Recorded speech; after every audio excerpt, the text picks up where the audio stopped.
Rolex rings. इस IPO की जब रिसर्च की तो बहुत इंटरेस्टिंग चीजें हमें समझ में आई और हमने बहुत डिटेल में जाकर इसको पढ़ने की कोशिश की। पहली चीज तो ये बता दूं कि इस आईपीओ में करना क्या है आपको। पहले आपको ओपिनियन दे दूं, नहीं पहले ओपिनियन नहीं दूंगा, तो ओपिनियन दे दूंगा तो इसका मजा खत्म हो जाएगा। ओपिनियन में बाद में दूंगा। आप एक काम करिए, पहले मैं इसके पॉजिटिव बताता हूं। पहला पॉजिटिव है इसका, पॉजिटिव पे आ जाइए। पहला पॉजिटिव है प्रमोटर्स का लंबा ट्रैक रिकॉर्ड है। पुरानी कंपनी, 50 साल पुरानी कंपनी है, लंबा एक्सपीरियंस है। प्रमोटर्स ने इस फील्ड में काफी काम किया है।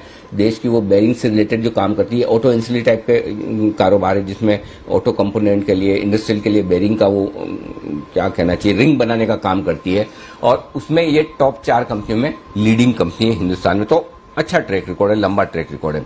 दूसरा, वैल्यूएशंस बहुत अट्रैक्टिव है। अगर आप दूसरी कंपनियों के कंपैरिजन में देखेंगे जो लिस्टेड पीएस है उसके मुकाबले में प्राइस मल्टीपल पर देख लें, ठीक है, उसके मुकाबले में आप रिटर्न ऑन इक्विटी देख लें, उसके मुकाबले में प्रॉफिट मार्जिन्स देख लें, अमेजिंग है, बहुत ही जबरदस्त है। मतलब बढ़िया नहीं, बहुत बढ़िया है, ठीक है।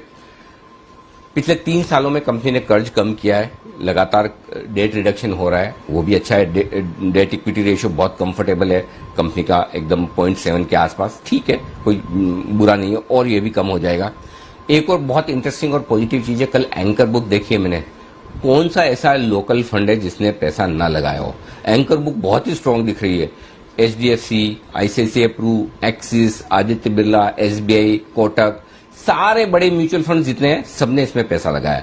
219 करोड़ की एंकर बुक बनी। तो ये अच्छा, और एक और पॉजिटिव मैं ये कह सकता हूँ कि 2,500 करोड़ के मार्केट कैप की कंपनी, छोटे मार्केट कैप की कंपनी आजकल कम आती है। मैं 2,500 करोड़ को इसलिए छोटा कह रहा हूँ, आजकल बड़े मार्केट कैप की ज्यादा आने लगी। वैसे अपने आप में 2,500 करोड़ की कंपनी छोटी नहीं होती, तो ये इस तरह की कंपनियों में इंटरेस्ट ज्यादा होता है। तो ये सारे पॉजिटिव्स हैं। अब नेगेटिव्स में आइए। नेगेटिव्स भी जितने इंटरेस्टिंग पॉजिटिव है उतने ही नेगेटिव भी इंटरेस्टिंग है। कैसे? आप इसके पूरे ऑर्गेनाइजेशन चार्ट को देखें, टॉप से लेकर सारे की मैनेजरियल पोजीशन है, जितनी भी बड़ी बड़ी पोजीशंस हैं, उन सारी पोजीशन पे एक ही फैमिली के लोग हैं, जो प्रमोटर फैमिली के, मडेगा फैमिली। हो सकता है HUF हो और सारी फैमिली मेंबर्स मिलकर ये बिजनेस चला रहे हैं, उसमें गलत भी नहीं है, लेकिन वो एक नेगेटिव हम इसलिए मानते हैं कि प्रोफेशनल मैनेजमेंट या बाहर का मैनेजमेंट नहीं है, पूरा फैमिली रन बिजनेस की तरह आपको नजर आएगा।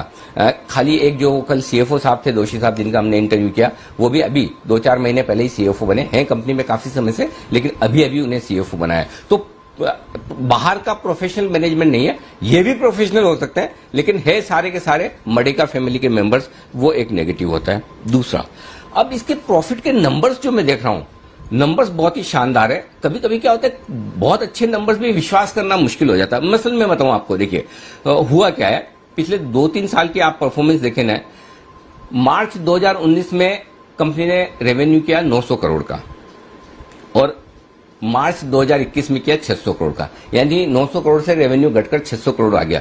लेकिन मुनाफा 60 करोड़ से बढ़कर 87 करोड़। रेवेन्यू घट रहा है, मुनाफा बढ़ रहा है। Little too difficult to digest, वो टैक्स एडवांटेज की वजह से, और उस वजह से प्रॉफिट मार्जिन, अब प्रॉफिट मार्जिन इस कंपनी के 15-16% है, ठीक है। प्रॉफिट बिफोर टैक्स मार्जिन 15-16% है, जो कि बड़ी बड़ी कंपनियां, Bharat forge, RK forging, MM forging, पुरानी लिस्टेड स्टेब्लिश कंपनियां, उनके भी नहीं है। तो ऐसी ये कंपनी क्या खास कर रही है कि इसके मार्जिन इतने बढ़िया है, इसका जवाब मेरे पास नहीं है। तो नंबर्स हैं बहुत अच्छे, लेकिन इतने अच्छे नंबर्स पे भी इमीडिएटली भरोसा नहीं होता, वो एक चीज है। अब आइए, जो कुछ भी प्रॉफिट बढ़ा है पिछले साल वित्त वर्ष 2021 में, उसमें ज्यादा योगदान टैक्स एडवांटेज का है। तो अगर ये टैक्स एडवांटेज नहीं रहा तो क्या ऐसे ही नंबर्स आगे मेंटेन हो पाएंगे? इसका जवाब मैनेजमेंट से लेना होगा। अब एक और इंटरेस्टिंग चीज मुझे दिखी, इसको एक प्रोस्पेक्टस को पढ़ते पढ़ते, वो ये 2017 से 2019, जुलाई 2017 से जून 2019 में केयर रेटिंग्स ने इस कंपनी की रेटिंग रखी थी care D. Care D rating का मतलब यह कि या तो कंपनी डिफॉल्ट कर चुकी है या डिफॉल्ट करने के करीब है, और 2013 में भी एक बार कंपनी ने डिफॉल्ट किया है।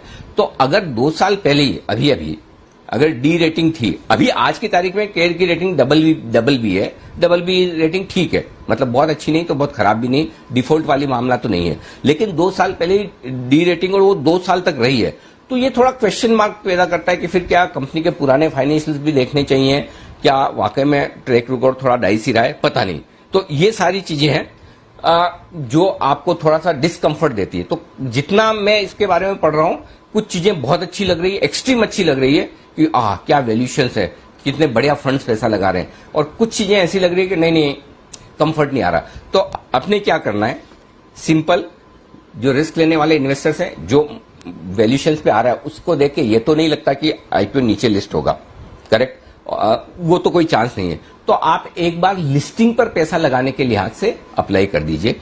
लिस्टिंग कहां होती है, कैसे होती है, वहां पर फिर हम लिस्टिंग पर व्यू लेंगे कि क्या करना चाहिए। तो प्योरली अभी रिस्क लेने वाले इन्वेस्टर्स लिस्टिंग पर पैसा लगाने के लिहाज से इस आईपीओ में पैसा लगा सकते हैं। ये ओपिनियन आपकी आ जाएगी। भी risk taking investors can apply for listing gains. Risk लेने वाले इन्वेस्टर्स अप्लाई करें लिस्टिंग गेन्स के लिए, ज्यादा हटा दें, खाली जोखिम ही रहने। जोखिम लेने वाले इन्वेस्टर्स लिस्टिंग गेन के लिए पैसा लगा सकते हैं।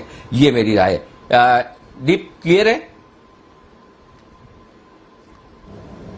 बिल्कुल सर, क्लियर है, और देखेंगे किस तरह का रिस्पांस बाजार देता है इस आईपीओ को। पर जैसा अंजी कह रहे हैं, रिस्क टेकिंग इन्वेस्टर्स, जोखिम लेने वाले इन्वेस्टर्स लिस्टिंग गेन्स के लिए इस आईपीओ में अप्लाई कर सकते हैं। तो आइए फिर एक नई आईपीओ खुल रही है, उस पर नजर रहेगी। एक चीज और भी कहना चाहता हूँ दीप, एक चीज और कहना चाहता हूँ। खबरें जी सर। दीप, एक चीज और कहना चाहता हूँ, माफ कीजिएगा आपको बीच में रोक रहा हूं, और वो ये है कि जब दोनों तरह की चीजों में मैं उसके बावजूद पैसा लगाने की राय दे रहा हूं तो उसका एक रीजन भी है। मैं इस मामले में काफी हद तक उन तमाम फंड मैनेजर्स पे भरोसा कर रहा हूं जिन्होंने एंकर बुक में पैसा लगाया।